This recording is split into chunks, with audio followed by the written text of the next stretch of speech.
CA, Ocala, Gainesville, The Villages, 1370 AM, 96.3 FM, The Source. All right, thank you. Let's see, 20 minutes after 8 o'clock, Laura Adams is on the phone.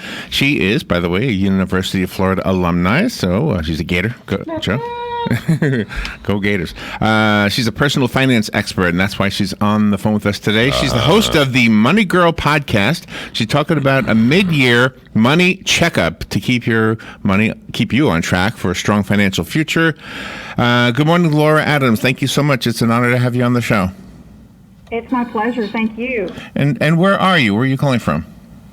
I'm actually calling from Chattanooga. This is the headquarters of UNUM, and where we're just conducting this interview today. So I'm pleased to be with you. And tell us, what is UNUM? I don't know that I've heard about UNUM. They are an employee benefits company and a leading provider. So providing all kinds of great benefits like disability insurance, life insurance, accident insurance, everything that you would want to get in the workplace. Oh, okay.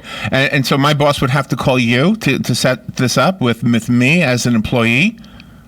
That's right. Okay, because Joe is my boss. So maybe he needs to listen to this. It's like I'm not sitting right next to him with my headphones on.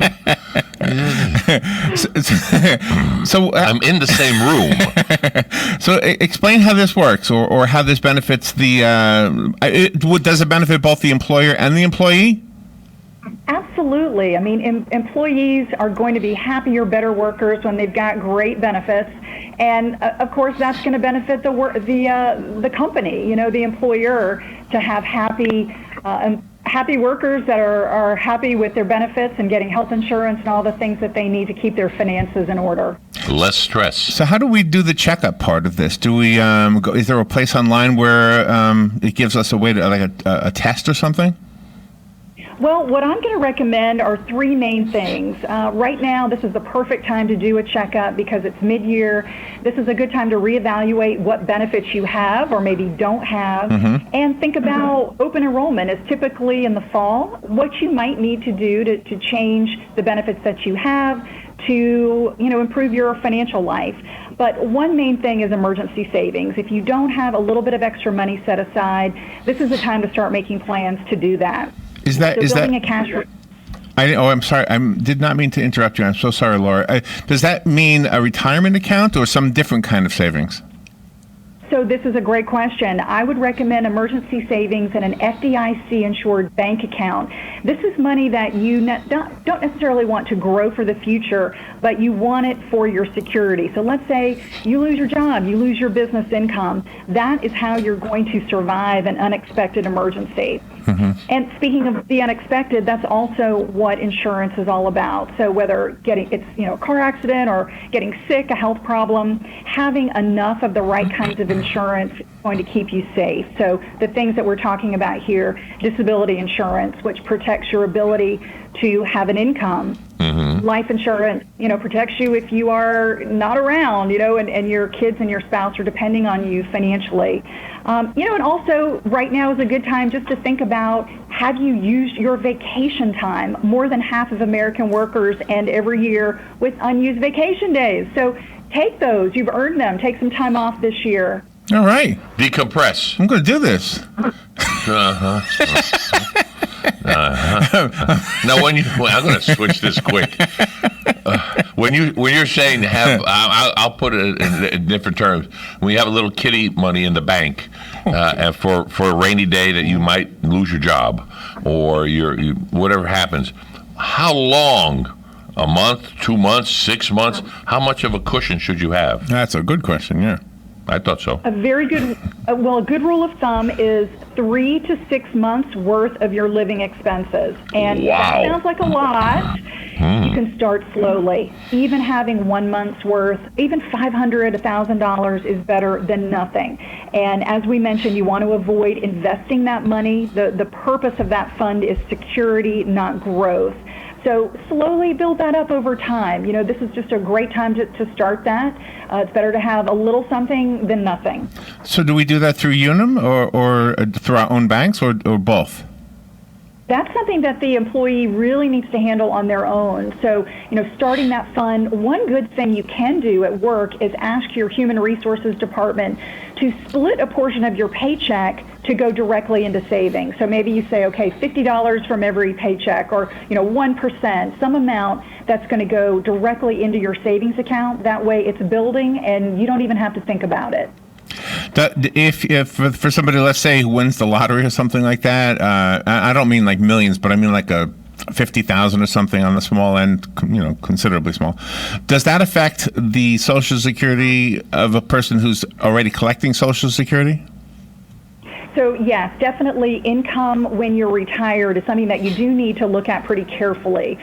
So if you are retired, if you're collecting Social Security, I would have a conversation with an accountant about this, because earning above certain amounts does mean that you're going to be, paying tax. So this is something that you want to think about carefully as you get older. But for most people, earning extra income is a great thing to do, and diversifying your income sources is just a really smart way to stay prepared for the unexpected.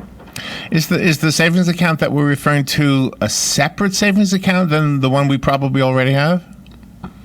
It could be. If you've already got some emergency savings set up, an account set up, that's great. I would just evaluate what's in there. Is it enough to get you through some type of unexpected hardship? And as I mentioned, 3 to 6 months is a good goal, but you might even need more than that depending on your family situation and your work situation. Yeah. So just evaluate that. And as I mentioned, having a disability policy is another way to make sure that you're going to be prepared for the unexpected. So if you don't have that, that's going to safeguard your ability to earn an income, because it will pay you typically up to 60% of your salary if you do have an unexpected and covered event, like an accident, an illness, or an injury. If you do have to go to the hospital for an illness and your health insurance only covers so much of it, is the savings account money protected, or can the hospital say, you owe us, lots of money and we're going to take what you have, or is it protected somehow? Well, they would definitely have to go through some legal proceedings, but one great thing to remember is that there are policies such as accident insurance and even hospital insurance that will fill that gap between what it actually costs you and what your health care policy is going to cover. So that's a great question, because as you mentioned, there are a lot of things that may not be covered: deductibles, co-payments, co-insurance. So these extra types of policies can be very affordable, and they're going to fill that financial gap that you may have. Laura, what I love about this conversation is that we're asking questions that people should be asking themselves. And so because of that, I'm wondering if the website, is it unum.com/workwell? Is that the website? Will that be a place to go to have these questions answered? Absolutely. So it's unum.com/workwell. Okay. How'd you end up in Chattanooga? Car. Yeah, so working with UNUM is headquartered here, and just is a fantastic time to talk about benefits.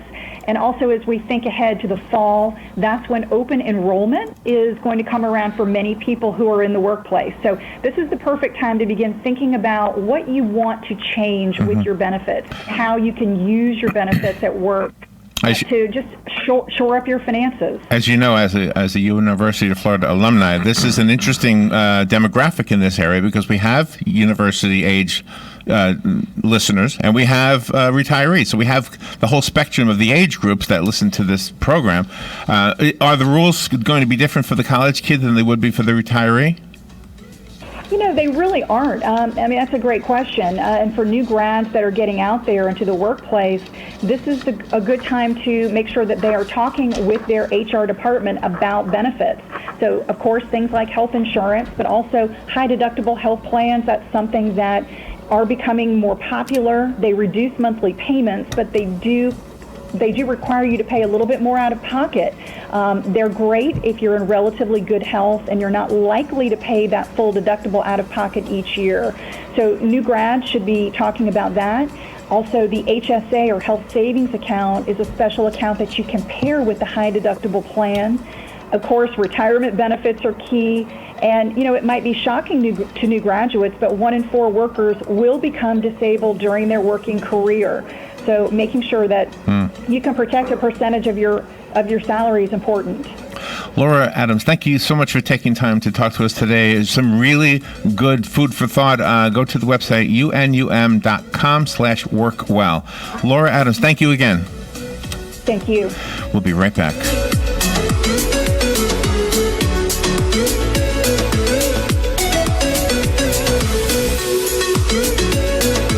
Broadcasting from the Paddock Mall Studios, this is WOCA, Ocala, Gainesville, The Villages, 1370 AM, 96.3 FM, The Source.